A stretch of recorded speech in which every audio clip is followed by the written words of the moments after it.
قطر کے وزیر توانائی نے کہا ہے کہ راس لفان گیس تنصیبات پر ایرانی حملے کے نتیجے میں LNG کی برآمدی صلاحیت اگلے 5 سال میں 17% کم ہو جائے گی۔ قطر کی سالانہ آمدنی میں $20 ارب کا نقصان ہوگا۔ کویت کی ایک ریفائنری پر بھی ڈرون حملہ، متعدد پیداواری یونٹس بند۔ امریکہ کے اتحادی یورپی ممالک آبنائے ہرمز کو محفوظ بنانے کے لیے مدد کو تیار ہیں۔ برطانیہ، France, Germany, Italy, Holland, Japan اور کینیڈا کا ایران پر زور کہ وہ آبنائے ہرمز کو فوراً کھول دے، لیکن صدر ٹرمپ کی ناراضی کے باوجود ایران پر جنگ میں یورپی ممالک شامل ہونے کو تیار نہیں۔ تو کیا امریکہ اور یورپ کا اتحاد کمزور ہو رہا ہے اور یورپ اپنے دفاع کے لیے امریکہ پر انحصار نہیں کرے گا؟ میں ہوں غضنفر حیدر اور یہ آج BBC نیوز اردو کے پروگرام جہانما کی ہماری ٹاپ سٹوری ہے۔ اس کے علاوہ پروگرام میں دیکھیے گا، ڈنمارک نے گرین لینڈ پر ممکنہ امریکی قبضے کو روکنے کے لیے کیا جنگی تیاریاں کی ہیں، دیکھیے گا ٹرینڈنگ میں۔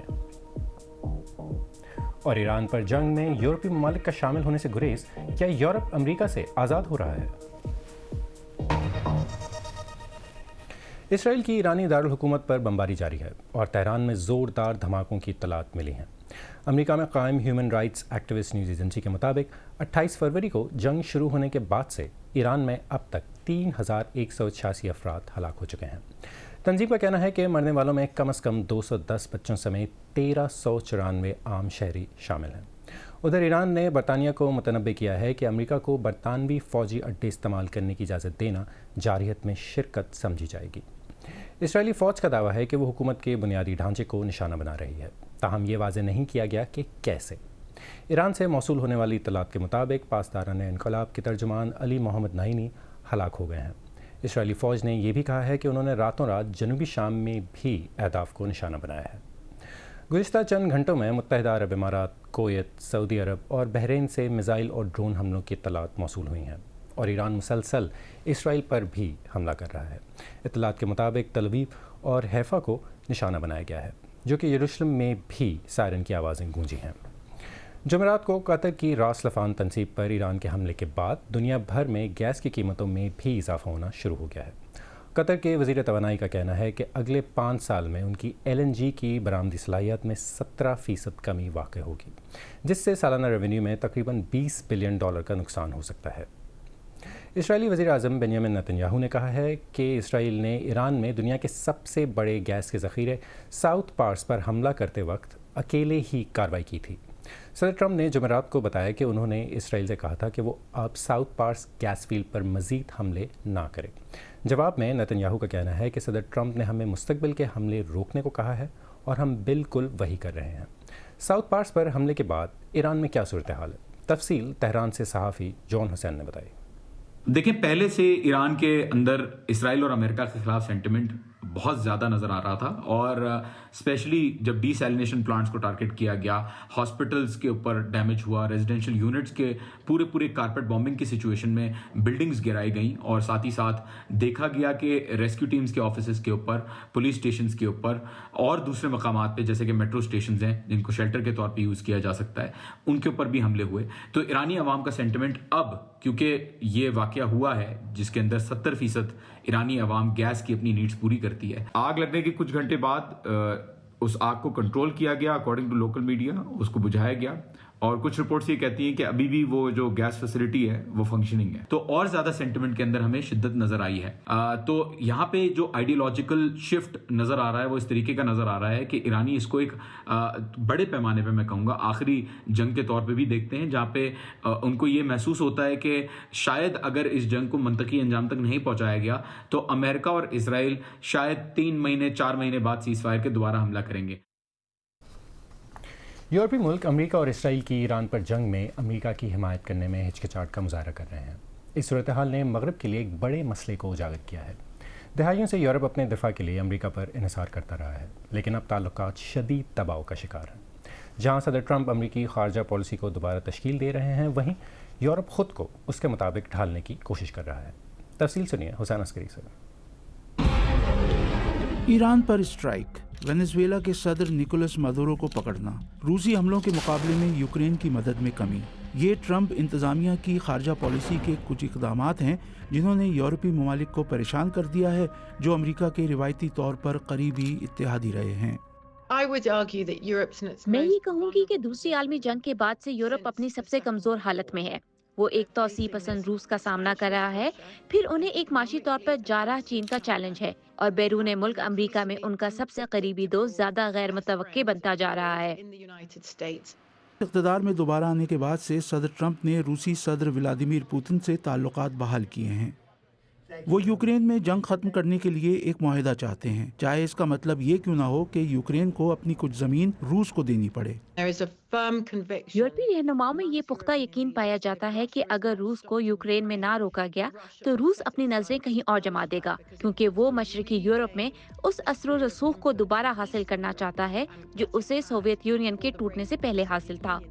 اور مسٹر ٹرمپ گرین لینڈ پر کنٹرول چاہتے ہیں، جو نیٹو کے رکن ڈنمارک کی ایک خود مختار سرزمین ہے۔ ابتدا میں انہوں نے طاقت کے استعمال کو خارج از امکان قرار دینے سے بھی انکار کر دیا تھا۔ گزشتہ سال امریکی نائب صدر جے ڈی وینس نے یورپ کے بارے میں امریکی حکومت کے رویے میں بڑی تبدیلی کا اشارہ دیا تھا۔ انہوں نے الزام لگایا کہ یورپ کے کچھ رہنما جمہوریت اور آزادی اظہار کو برقرار رکھنے میں ناکام رہے ہیں۔ یورپ کے حوالے سے جس خطرے کی مجھے سب سے زیادہ فکر ہے وہ روس ہے، نہ چین، اور نہ ہی کوئی دوسرا بیرونی عنصر۔ میری اصل تشویش اندرونی خطرے سے متعلق ہے، اور وہ ہے یورپ کا اپنی بنیادی قدروں سے پیچھے ہٹنا۔ صدر ٹرمپ کا کافی عرصے سے یہ موقف ہے کہ نیٹو کے دیگر ممالک دفاع پر مناسب خرچ نہیں کرتے اور اس کے بجائے امریکہ پر انحصار کرتے ہیں کہ وہ ان کا دفاع کرے۔ اب تقریباً تمام نیٹو رکن ممالک نے کہیں زیادہ خرچ کرنے کے عزم کا اظہار کیا ہے۔ کچھ ممالک تو ایسا لگتا ہے کہ امریکی حمایت میں کمی کے لیے تیاری بھی کر رہے ہیں۔ فرانسیسی صدر ایمینوئل میکرون نے اپنے ملک کے جوہری ہتھیاروں کے ذخیرے میں اضافہ کرنے اور اس حفاظتی اقدام کو دیگر یورپی ممالک تک بڑھانے کا اعلان کیا ہے۔ کچھ لوگوں کو یہ خدشہ ہے کہ یہ ٹرانس اٹلانٹک اتحاد مکمل طور پر ٹوٹ جائے گا، لیکن کچھ کا خیال ہے کہ یورپ اس کا متحمل نہیں ہو سکتا۔ اگر یہاں کوئی یہ سمجھتا ہے کہ یورپی یونین یا مجموعی طور پر یورپ امریکہ کے بغیر اپنی دفاعی صلاحیت برقرار رکھ سکتا ہے تو یہ محض خیال خام ہے۔ لیکن دوسرے متفق نہیں۔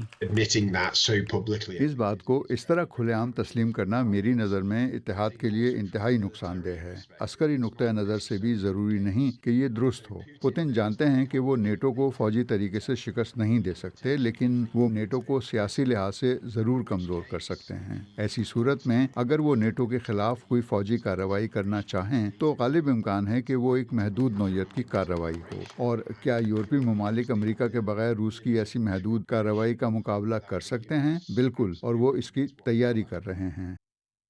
امریکی صدر نے ایران کی جنگ کے دوران نیٹو اتحادیوں سے مطالبہ کیا ہے کہ وہ آبنائے ہرمز کو محفوظ بنانے میں مدد کریں، جو مشرق وسطیٰ سے تیل کی ترسیل کے لیے انتہائی اہم گزرگاہ ہے۔ کچھ ممالک نے مجھے بہت مایوس کیا ہے۔ نیٹو کے ساتھ مسئلہ یہ ہے کہ ہم تو ہمیشہ ان کی مدد کریں گے، لیکن وہ کبھی بھی ہماری مدد نہیں کریں گے۔ اس تناظر میں یہ بات بالکل واضح ہے کہ امریکہ کو اب بھی یورپ کی ضرورت ہے۔ ٹرمپ کے وائٹ ہاؤس واپس آنے کے بعد سے جتنی بھی دستاویزات سامنے آئی ہیں وہ سب یہی کہہ رہی ہیں کہ امریکہ کو واقعی یورپ کی ضرورت ہے۔ لیکن مسئلہ یہ ہے کہ امریکی جس طرح کا یورپ چاہتے ہیں وہ ضروری نہیں ہے کہ یورپ کو بھی منظور ہو۔ ٹرانس اٹلانٹک اتحاد کے یورپی حامیوں کو امید ہے کہ اگر وہ نیٹو کے اندر زیادہ بوجھ اپنے کندھوں پر لے لیں تو وہ صدر ٹرمپ کی ترجیحات کے مطابق خود کو ڈھال سکیں گے، لیکن اس کے باوجود انہیں ایک غیر متوقع امریکی انتظامیہ سے نمٹنا ہوگا جو دنیا کو ان سے بالکل مختلف انداز سے دیکھتی ہے۔ اور اس بارے میں مزید بات کرنے کے لیے اس وقت میرے ساتھ موجود ہیں برطانوی شہر آکسفورڈ سے تجزیہ کار افتخار ملک۔ افتخار صاحب، سب سے پہلے تو یہ بتائیں کہ یورپ اور امریکہ میں جو ایک تقسیم ہے وہ نظر آ رہی ہے، تو اس کو مد نظر رکھتے ہوئے کیا یورپی ممالک امریکہ کے بغیر گزارا کر سکتے ہیں؟ یہ اسٹرینتھس تو بہت واضح ہیں، جیسے آپ نے کہا ہے کہ اس میں کینیڈا کے ساتھ بھی ریلیشن شپ جو تھی وہ ڈیفائن نہیں ہوئی، اس کے بعد گرین لینڈ کا ایشو آیا، پھر وینزویلا کا ایشو آیا، اور اب سب سے بڑا ایران کے حوالے سے اور جو انرجی کرائسس ہے یورپ میں، ان اسٹرینتھس کو وہ باہر لے آیا ہے۔ تو امریکہ شروع سے ہی یورپ کا گارنٹی دیتا تھا سیکیورٹی کی، لیکن اب امریکہ صدر ٹرمپ کے تحت یہ سمجھتا ہے کہ یورپ کو یا تو اپنی سیکیورٹی کا خیال خود رکھنا چاہیے یا اس کو زیادہ کنٹریبیوٹ کرنا چاہیے۔ تو یورپ کے لیے بھی لمحہ فکری ہے۔ یہ ریلیشن شپ کولڈ وار میں اسٹیبلش ہوئی تھی اور اس کا زیادہ فوکس سوویت یونین یا رشیا پہ تھا۔ تو رشیا کی تھریٹ تو ابھی تک نہیں گئی ہے. تو یورپ کو امریکہ کی بہت ضرورت ہے، لیکن ساتھ ساتھ یہ بھی دیکھیے کہ یورپ اور امریکہ کے درمیان پیپل ٹو پیپل ریلیشن شپ بہت گہری ہے، ہسٹوریکل ریلیشن شپ ہے، اور سب سے زیادہ یہ ہے کہ دونوں کے درمیان اکنامک ریلیشن شپ ہے. تو ملٹری اور پولیٹیکل ریلیشن شپ میں اسٹرینز آ سکتے ہیں، لیکن یہ جو ان کی کلچرل اور اکنامک ریلیشن شپ ہے وہ کمزور نہیں ہو رہی. تو اس لیے میں نہیں سمجھتا کہ اگر یورپ اور امریکہ کے ریلیشن شپ ری ڈیفائن بھی ہوتے ہیں تو ان میں کمی آئے گی. ان کے چینلز جو ہیں وہ ڈفرینٹ ہو سکتے ہیں، ان میں ایمفیسس ڈفرینٹ ہو سکتا ہے، لیکن ان تعلقات کو فوراً کوئی کسی قسم کا خطرہ نہیں ہے. لیکن ایران کے حوالے سے کافی سوالات یورپ میں اٹھ رہے ہیں، لیکن وہ اس حد تک ریڈیکل نہیں ہے کہ یہ جو یورپ اور امریکہ کے تعلقات ہیں ان کو وہ زیادہ ہلچل کا شکار کرے. اچھا، رشیا کی تھریٹ کی آپ نے بات کی، تو کیا اس صورتحال کا نتیجہ یہ نکل سکتا ہے کہ یورپی ممالک روس اور چین سے اپنے تعلقات جو ہیں وہ بہتر کر لیں؟ ممکن ہے، لیکن چین جو ہے اس کے ساتھ اکنامک ریلیشن شپ یورپ کے بھی ہیں، امریکہ کے بھی ہیں، اور جاپان اور ساؤتھ کوریا کو چین سے کافی تھریٹ کا احساس ہوتا ہے. پھر چین کی جو آئندہ کی پالیسی ہے ٹورڈز تائیوان، اس سے لگتا ہے کہ کافی حد تک تعلقات جو ہیں وہ متاثر ہو سکتے ہیں. لیکن یورپ اتنا ریڈیکل سٹیپ نہیں لے گا کہ وہ روس کے ساتھ یا چائنا کے ساتھ ریلیشن شپ ڈیفائن کرے، کلوز کرے، اور اس دوران امریکہ کے ساتھ اپنے تعلقات کو کمپرومائز کرے. تو امریکہ اور یورپ کے تعلقات میں سٹرینز ہیں، لیکن یہ نہیں ہے کہ دونوں کے درمیان فاصلے بڑھ جائیں گے.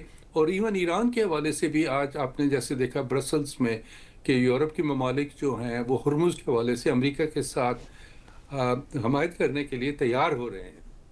تو اس لیے ریڈیکل چینج تو کوئی نہیں آئے گی، لیکن جو پبلک اپینین ہے وہ سمجھتی ہے کہ صدر ٹرمپ کے ماتحت امریکہ بہت ڈیئرنگ قسم کے سٹیپس لے رہا ہے، جن کے انٹرنیشنل ریلیشنز کی وجہ سے سب پہ معاشی اور سیاسی اثرات آ رہے ہیں. تو اس لیے سٹریس تو ہے، اپینین جو ہے وہ امریکہ کے پالیسیوں کے خلاف ہے، لیکن ریڈیکل چینج کی کوئی توقع نہیں ہے. جی اچھا، ہمیں مختصراً یہ بتا دیں کہ یہ جو ٹرانس اٹلانٹک الائنس ہے یعنی نیٹو، اس کا کیا مستقبل آپ کو نظر آ رہا ہے؟ یہ ماضی میں جیسے میں نے عرض کیا کہ کولڈ وار کی وجہ سے بنا تھا، اور کولڈ وار ایک نئی فیز میں شامل ہو گئی ہے جس میں روس کو پھر ایک میجر اینیمی سمجھا جاتا ہے، اور اس میں آپ نے دیکھا ہے یوکرین کا ایشو جو ہے وہ ابھی ریزالو نہیں ہوا ہے. تو یورپ تھریٹن فیل کرتا ہے رشیا سے، اور ان کو ڈر ہے کہ اگر یوکرین کے معاملے پہ کمزوری دکھائی تو روس اس کے بعد جو چھوٹی بالٹک ریاستیں ہیں ان پہ بھی اثر انداز ہو سکتا ہے. اور یورپ کے اندر بھی سوالات ہیں، جیسے ہنگری کے جو صدر ہیں وکٹر اوربان، وہ نہیں چاہتے کہ یوکرین کی اتنی مدد کی جائے کہ روس ناراض ہو، اور پھر روس کے ساتھ ظاہر ہے یہ چاہتے ہیں کہ جو انرجی کے سورسز ہیں وہ بھی موجود رہیں. ہم سے بات کرنے کا بہت بہت شکریہ ڈاکٹر صاحب، تھینک یو. گرین لینڈ کے معاملے پر امریکہ اور اس کے نیٹو اتحادیوں کے درمیان کشیدگی کس حد تک بڑھ گئی ہے، اس کا اندازہ اب سامنے آنے والی نئی تفصیلات سے ہو رہا ہے. آج ٹرینڈنگ میں اسی پہ بات کریں گے. اور اب بات کرتے ہیں اس خفیہ تیاری کی جو ڈنمارک نے ایک ممکنہ امریکی حملے کے خدشے کے تحت کی، کیونکہ صدر ٹرمپ نے کہا تھا کہ امریکہ گرین لینڈ پر قبضہ کر سکتا ہے. جنوری 2026 میں ڈنمارک نے گرین لینڈ میں ایک خفیہ تیاری کی جس میں اسپیشل فورسز کو 2 اہم ہوائی اڈوں نوک اور کرینگرلوسواک پر بھیجا گیا تاکہ انہیں کسی ممکنہ حملے کی صورت میں دفاعی تیاری کے طور پر استعمال کیا جا سکے. فوجیوں کے ساتھ ساتھ خون کے 500 لیٹر کے ذخائر بھی گرین لینڈ پہنچائے گئے تاکہ اگر لڑائی ہوئی تو زخمیوں کا فوری علاج ممکن ہو. اس کے ساتھ دھماکہ خیز مواد بھی تعینات کیا گیا جس کا مقصد یہ تھا کہ ہوائی اڈوں کے رن ویز کو تباہ کر کے امریکی فوجی طیاروں کی لینڈنگ کو روکا جا سکے، جسے آخری حد کی دفاعی حکمت عملی سمجھا جاتا ہے. گرین لینڈ کا رقبہ تقریباً 2.16 ملین اسکوائر کلومیٹر ہے جو نصف یورپ کے برابر ہے، اور اس کا شمالی بحری اوقیانوس میں اسٹریٹجک مقام اسے عالمی طاقتوں کے لیے اہم بناتا ہے.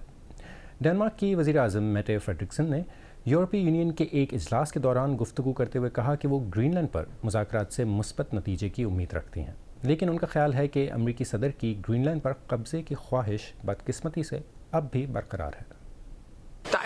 مذاکرات جاری ہیں. میں امید کرتی ہوں کہ مثبت نتیجہ نکلے گا، لیکن یہ نتیجہ لازماً وہ ہونا چاہیے جو ڈنمارک کی سرخ لکیروں کے اندر رہے، جو گرین لینڈ اور ڈنمارک نے مشترکہ طور پر طے کی ہیں.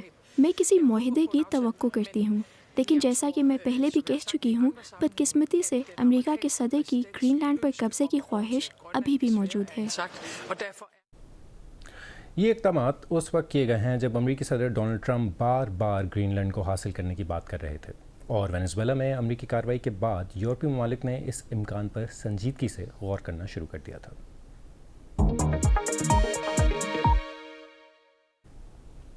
اور اب ایک نظر ڈالتے ہیں دیگر اہم عالمی خبروں پر۔ آسٹریلیا کے شمال مشرقی ساحل سے ٹکرانے والے ایک طاقتور سمندری طوفان نے درختوں کو جڑ سے اکھاڑ دیا ہے اور مکانات کی چھتوں کو نقصان پہنچایا ہے۔ نیرل نامی سمندری طوفان ریاست کوئنزلینڈ کے انتہائی شمالی علاقوں میں زمین سے ٹکرایا۔ اس وقت ہوا کی رفتار تقریباً 200 کلومیٹر فی گھنٹہ تھی اور کچھ علاقوں میں بجلی کی فراہمی منقطع ہو گئی۔ ناسا نے چاند کے گرد خلاباز بھیجنے کے لیے اپنے راکٹ کو دوبارہ لانچ پیڈ پر منتقل کرنا شروع کر دیا ہے۔ یہ وہ مشن ہے جو پچھلے 50 سال سے نہیں کیا گیا۔ 98 میٹر بلند اسپیس لانچ سسٹم اور خلائی جہاز اوریون نے اسمبلی ہال سے لانچ پیڈ تک 4 میل کی مسافت کا آغاز کر دیا ہے۔ یہ کینیڈی اسپیس سینٹر فلوریڈا میں واقع ہے۔ اس راکٹ کو یہاں سے لانچ کیا جائے گا۔ دنیا کے سب سے معروف بوائے بینڈ میں سے ایک BTS نے 4 سال بعد اپنا پہلا البم ریلیز کر دیا ہے۔ میوزیکل گروپ کے 7 ممبروں نے جنوبی کوریا میں لازمی فوجی سروس مکمل کرنے کے بعد اپنا پہلا البم ریلیز کیا ہے۔ ہفتے کو BTS نے اپنے 20,000 فینس کے سامنے سول میں ایک کم بیک شو بھی کریں گے۔ وینزویلا کی عبوری صدر نے نئے وزیر دفاع کی تقرری کے ایک دن بعد ملک کے سینئر فوجی کمانڈروں کو بھی تبدیل کر دیا ہے۔ صدر روڈریگز نے، جو نکولس مادورو کی نائب صدر تھیں، جنوری میں امریکی فوج کے ہاتھوں سابق رہنما کی گرفتاری کے بعد سے ملک کی باغ دوڑ سنبھالی۔ سابق صدر مادورو نیو یارک میں ٹرائل کے منتظر ہیں، جہاں ان کی جانب سے یہ دلیل دیے جانے کی توقع ہے کہ ان کی گرفتاری بین الاقوامی قانون کی خلاف ورزی ہے اور سفارتی استثناء کا احترام کیا جانا چاہیے۔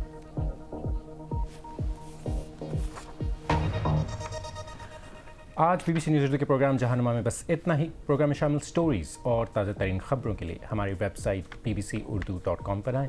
BBC نیوز اردو کے انسٹاگرام، ٹک ٹاک، یوٹیوب، فیس بک اور ایکس اکاؤنٹ کو فالو کریں۔ غضنفر حیدر کو اجازت دیں، پیر کو پھر ملاقات ہوگی۔